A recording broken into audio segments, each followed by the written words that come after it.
অল্প বয়সে করা ভুলগুলোর জন্য আজ শরীর দুর্বল, আজ আমি অসহায় হয়ে পড়েছি। বয়স হয়েছে, চোখে ভালো দেখতেও পাচ্ছি না। তখন বাবা মা অনেক বুঝিয়েছে, পাড়া প্রতিবেশীরাও বুঝিয়েছে, বন্ধু বান্ধব সকলেই বুঝিয়েছে। তখন কারোর কথা শুনতাম না, তখন নিজের মনেই চলতাম। কাজের কোনো অভাব ছিল না আমার। সকলে কাজ থেকে ফ্রি হলে মোবাইল চালাতো, আর আমি মোবাইল চালানো থেকে ফ্রি হলে কাজ করতাম। তাই চোখগুলো চলে গেছে। আজ আমি অন্ধ। আজ আমি অন্ধ হয়ে বসে আছি। কেউ খেতে দিলে খাই, কেউ জামা কাপড় পরিয়ে দিলে পরি।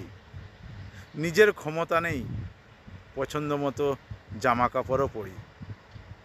যার যেটা পছন্দ সে সেটাই পরিয়ে দেয়, সেটাই আমি পরে থাকি সারাদিন। তখন কারো কথা কান দিয়ে শুনতাম না। সবাই বলতো, এত মোবাইল দেখিস না, এত মোবাইলে গেম খেলিস না, চোখগুলো অল্প বয়সে চলে যাবে। তখন কারো কথা বুঝতাম না, নিজের ধ্যানেই চলতাম। নিজে যেটা ভালো বুঝতাম সেটাই করতাম। দিন রাত মোবাইলে গেম খেলতাম, মোবাইল দেখতাম, মোবাইলে রিলস দেখতাম বসে বসে। এখন কোথায় মোবাইল আর কোথায় আমি, চোখে অন্ধ।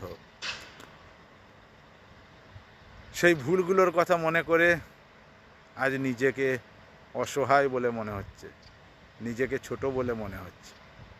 নিজের ক্ষমতাও নেই কর্ম করে খাওয়ার। এই অন্ধ মানুষকে কে কাজ দেবে? পৃথিবী সবাই ধিৎকারের চোখেই দেখবে। অন্ধ সকলের বোঝা হয়ে দাঁড়ায়। অন্ধর কথা একটু স্মরণ করে সবাই মোবাইল দেখাটা কম করো।